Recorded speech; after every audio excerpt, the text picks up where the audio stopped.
And then let's have a listen to the vocals. There's a little vocal hook that's in their demo. That's kind of the key hook actually in the track. So this is their demo again.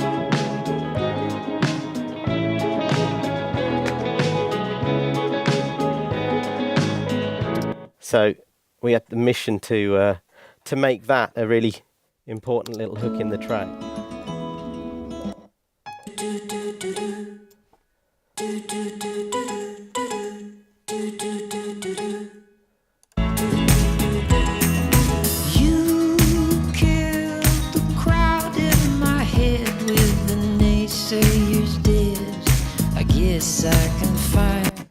So I think we kind of achieved most of those things, and there was just one other element that I felt was missing beyond what it is that the band do, and we decided to get some kind of disco-influenced strings involved, just to give a little bit of a other dimension.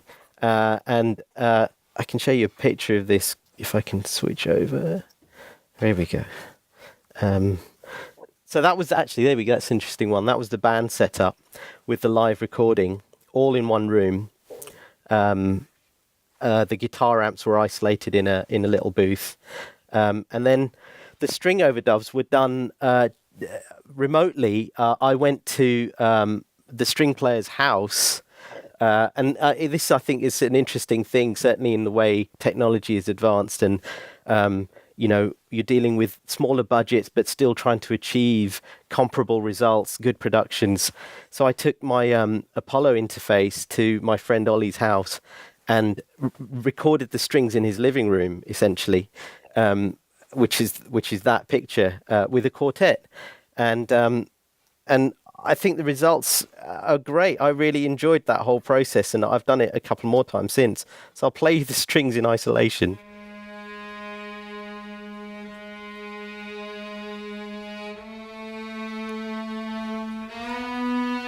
This was recorded with some just 4 ribbon mics and a couple of small diaphragm condensers.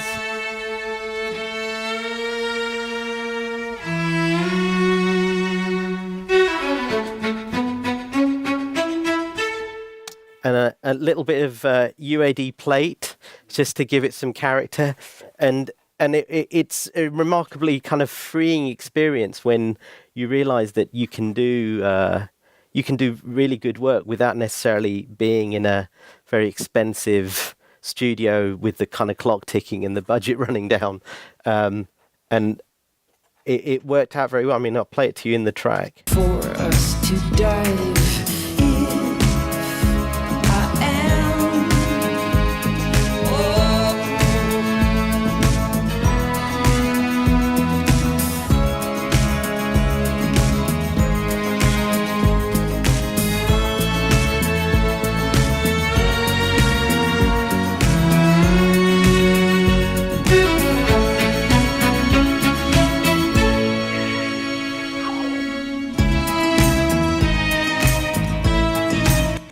And once it's in the track, it's you know, I think you'd be hard pushed to tell it was recorded in someone's living room, essentially.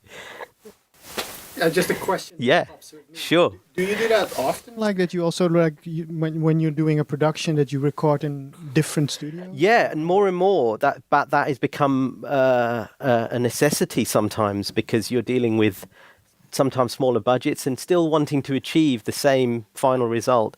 And so you have to just get clever with how you do it. But in a way, I quite like that. I quite like the jigsaw of trying to make things work, both in the production and make things work with the limitations that you're given. And actually, I think I found a way of doing it that doesn't compromise the results, really. And do you have a special setup also to do like location recordings? I literally have an Apollo. I have a first generation Firewire Apollo. Actually, I should get a Thunderbolt card for it. It works brilliantly well. And I with Unison on there, I can just fire up my Neve plug in and get the flavor that I like. I have some nice microphones, ribbon microphones specifically for strings that have a really kind of natural warmth to them. But yeah, it's pretty simple setup. And I mean, you know, I think the picture is quite useful in that it shows you how basic it is. There's a little computer system in the corner. That's my laptop. And off we go. I mean, they are fantastic players, so that's obviously a big part of it. But yeah, absolutely. I have a remote setup and I can go and do those things. Also, quite early on in this project in particular, we used Universal Audio 610 channel, which the singer actually owns one as well. And so we purposely decided to do the vocals using that mic pre, because in the event that I needed him to do fixes after we had left the studio, he had the same vocal chain to be able to do those overdubs, and I could very easily incorporate those additional vocals or fixes in some instances into the sessions.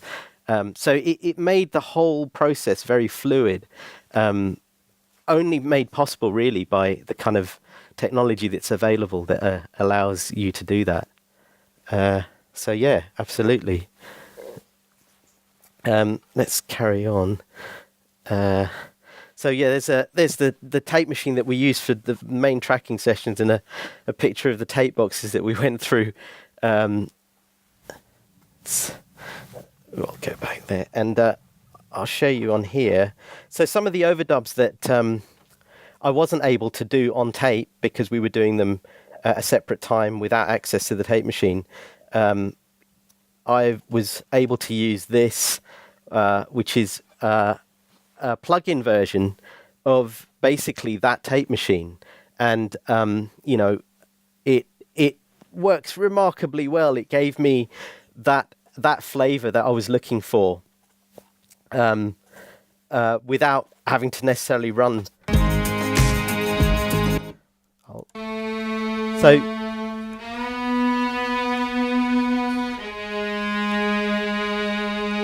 the strings, even though they were recorded digitally, I could process them with the Studio 800 and kind of capture some of the flavor that went in the tracking of the drums and guitars and vocals. So it's great to be able to switch up between the sort of traditional old school way of recording and incorporate these new things into it and not feel as though you're being compromised in any way.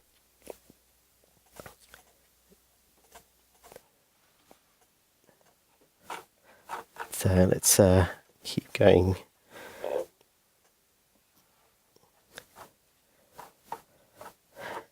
Also on the vocal, whilst we're on that, there was a kind of grit and a drive that was on the demo that when I came to mix the track, I kind of missed, and so I used a Sound Toys plugin called the Decapitator. I can sort of play you a before and after. That's just adding a little bit of drive to the vocal. If we bypass it just loses a little bit of edge. And that was actually a really interesting thing. It was like some of the flavour of the demo brought back into the master vocal. I guess I can finally let go of all my uncertainty. All great divers meet their demise.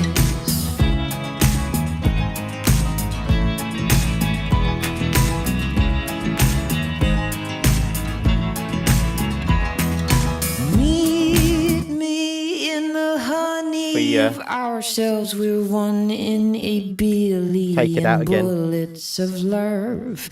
We'll lie helpless and And there's just certain words that you just get that little bit of drive and distortion on.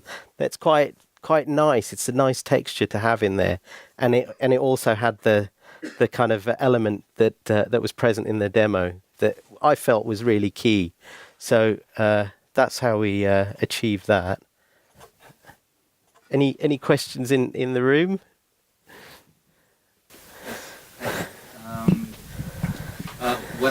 When I was listening to the song, I was amazed how you can get all the elements coming in, and you can still hear everything. Yeah. Every time I hear a song, I'm amazed at how the engineer can do that. Right. Could you explain? Sure. So some of that is down to the arrangement being kind of concise with the parts. I mean, actually, if I this is a useful thing because I'm quite. My approach is big on this. If this top red track here that you can see at the top here, that's the kick drum. So if we set up the session, that's everything. That's the entire multi-track for that song. I don't know how many tracks there are, but compared to a lot of modern productions, that's really not very many. Part of that obviously was because we were recording on analog tape, and you're restricted to 24 tracks. Inherently, that's the limitation of that format. So some of what your question is related to is how do you keep that focus and how do you keep those elements is actually not having a lot of parts. That's a simple way of achieving that. And the other way is panning, giving each musical element a space and a function in your mix balance, in your stereo. Use all of the width of your stereo spread and let each moment just have its place in the arrangement, in the mix arrangement as well. Hopefully that answers that. Yeah? Anybody else? Sure. So the question is, how do you create depth? I will repeat that. Depth. Also for Okay, sorry. Yes. There's a number of ways that I do it. Some of it's to do with EQ. I'll show you an EQ that I use on here. Let's find one.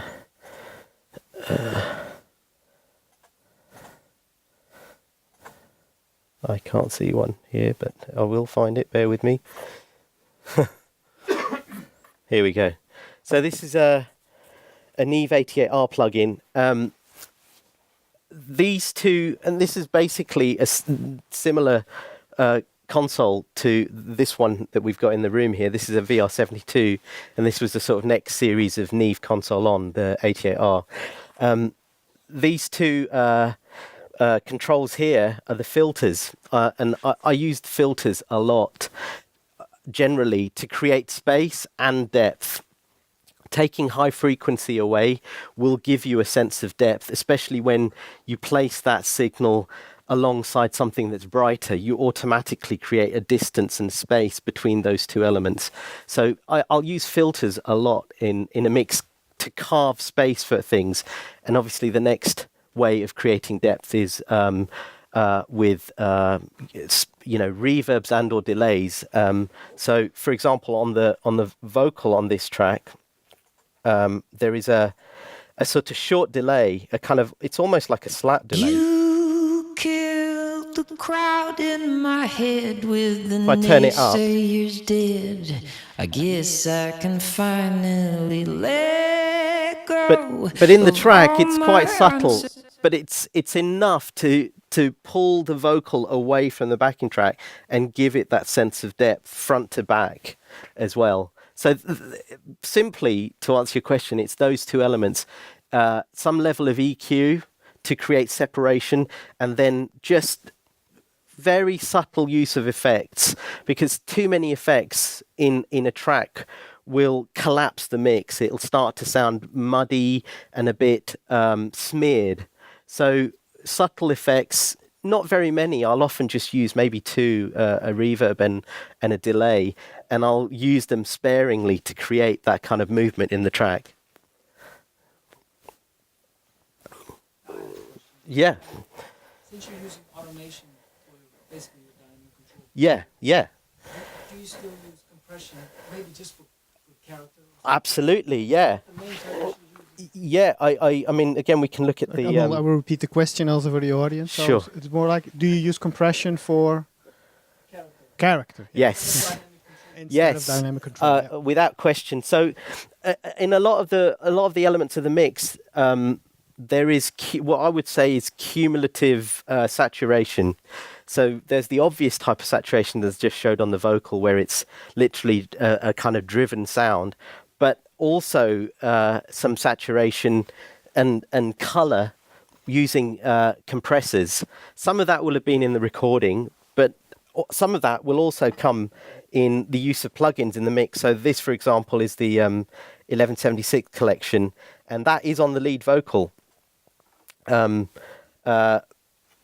often also compress before I EQ. That just, there's no rules. You can do it either way, but I tend to do that. And then I'll tone control the compressed signal. So that's the case in this vocal. You killed the You can see the compressor working away. Relatively fast release. And then of all my uncertainty. there is the EQ that follows that compression setting, and then finally the decapitator that we looked at earlier on. But yeah, there'll be numerous elements of compressor color on different things. The other thing that I'll often do is, rather than apply compression to a single guitar or a single element of the drums, I'll send the group to an aux fader and compress all of the guitars, again from the point of view of adding some color and some grit to it, just something interesting and characterful to it. So, for example, let's have a look here. This is the guitar group for the acoustics on this track. So, if we just solo these up.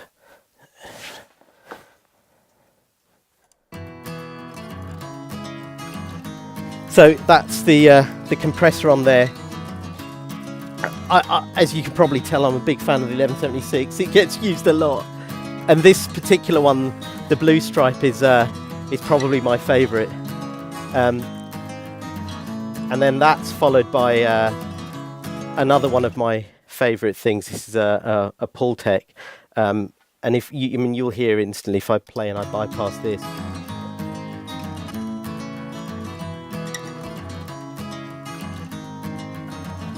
There's a kind of a zing to it that this thing is magic to me. It just brings to it. There's also a little bit of this is a stock Avid plugin.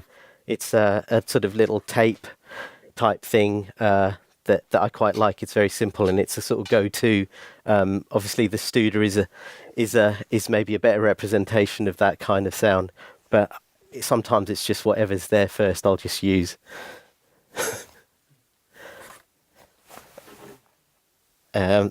Right, let's carry on. Anything else that springs to mind? Yeah. Talking about automation, do you like usually like doing offline automation and working phrase by phrase and drawing them manually, or do you just play the song and just play with it? I have a control surface. I have an Avid Icon. It's an older control surface with 24 faders, because I come from a school of working on large format consoles. So the idea of just being able to control one parameter, because that's the only place you can point your mouse, didn't appeal to me. And so I have 24 faders and I can touch all of them at once and move it around and basically feel the mix. And then once we're into the sort of the detail element of it, I guess I should play this again, and I'll take it off trim so you can see. I'm not sure if you will see this, but that fader is currently playing back. You killed the crowd in my head with the naysayers dead. So that automation was done listening to the track. I was actually just playing, and it's moving a lot. All my uncertainty, all great divert. And if I make a mistake, I just wind back and drop in and keep fixing it. But it's performed, it's played, it's not done offline. And I'll do that on all kinds of elements, not just the vocal, because like I say, I like it to sound relatively natural and human.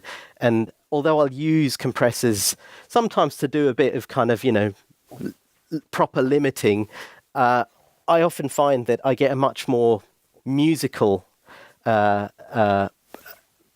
reproduction when I can actually play it on the fader and use that as a dynamic control. I mean, it's incredibly powerful and maybe sometimes overlooked tool. It can do so many things, and the mute button is maybe my favorite thing, because often, especially now with technology indoors where there's no limit, track count is almost at the point where it doesn't really matter. Any idea you have, there'll be a track or a VI, a virtual instrument, for you to be able to reproduce some idea you have.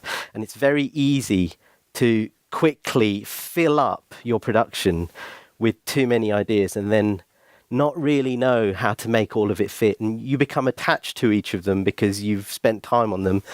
And the mute button is your friend at that point. Is just cut stuff out, and I'll play with that often a lot in the mixing process. Just little drops, like almost like a hip hop drop, or actually just killing a part completely and hearing the space suddenly. So yeah, two powerful elements. Let's see what other elements that are worth listening to on here. Some of these other parts were things that I added in just to fill up the production. So there is let's just lose that guitar. So this is this sounds like a Wurlitzer, but it's actually a piano put through a guitar amp with the trem. So it almost sounds like a Wurlitzer, but it's the piano that was used on Bohemian Rhapsody, not doing a Bohemian Rhapsody type part. And in the track, it sort of just adds a thickness.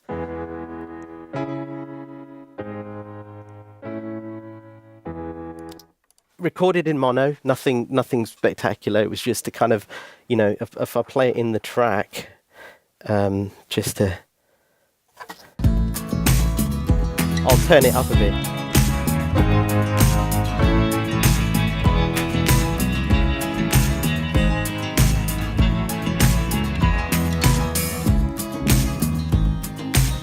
And in the Brit section.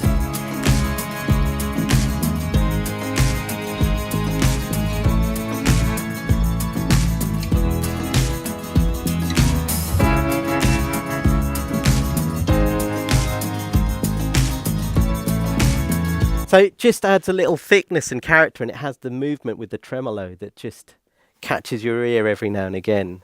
So these are all bits that I added on after the band kind of performed the basic rhythm track, and then some distorted bits just to kind of fill in a gap. I think there was a chord missing, so I just added that in.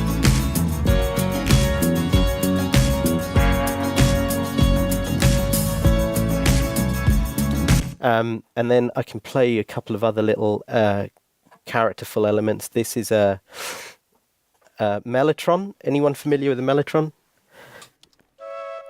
It's the sort of, classic Beatles. Someone was talking about depth. There's a little spread and a bit of a delay on that, just to kind of set it back in the track.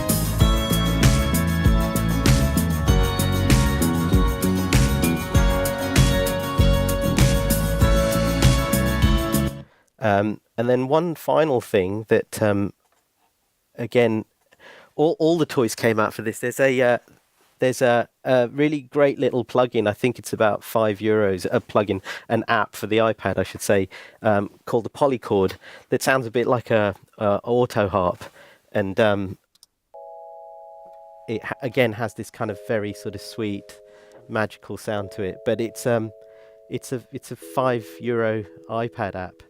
And it made its way into this as well, and that was just recorded with a mini jack straight into the computer. yeah, so yeah, that was fun.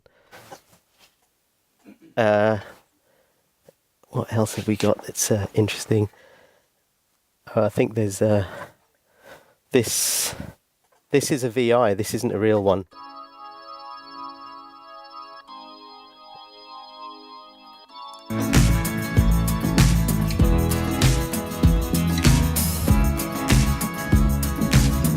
If I mute it, you lose that movement, but it has that kind of brightness. Again, that's sort of helping with the depth element. It's just tonal. It's not using a lot of effects. It's creating depth with different tones, essentially. Yeah. Did you use a sidechain in this track? I didn't, but interestingly enough, on the new Turin Breaks album, there is a track that comes from the similar place to this one that I did use sidechain on. I wish I'd thought of it on that one. It's one of those things you know, in a way, you never stop working on the tracks, and 2 years later. But yeah, well spotted. Yeah, it kind of feels like you could do it on there, and we managed to do something similar on the current record. Definitely, but yeah, it has exactly that kind of disco movement that we were trying to get on here. Yeah, good question. What else have we got? Oh, we've got some little sound effects on this guitar. This isn't, I think I did this. This isn't a real guitar. It's a Mellotron guitar sample that I reversed.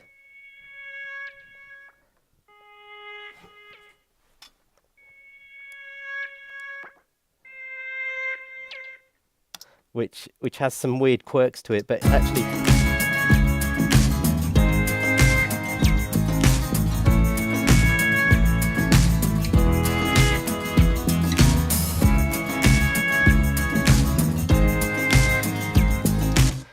it's kind of interesting, and it catches your ear, and it was all about finding kind of interesting sounds that just keep you entertained as you listen to a 4-minute pop song, kind of very efficiently putting enough interesting sonic elements that don't take away from the basic structure of the song, but just kind of keep the sonic interest going.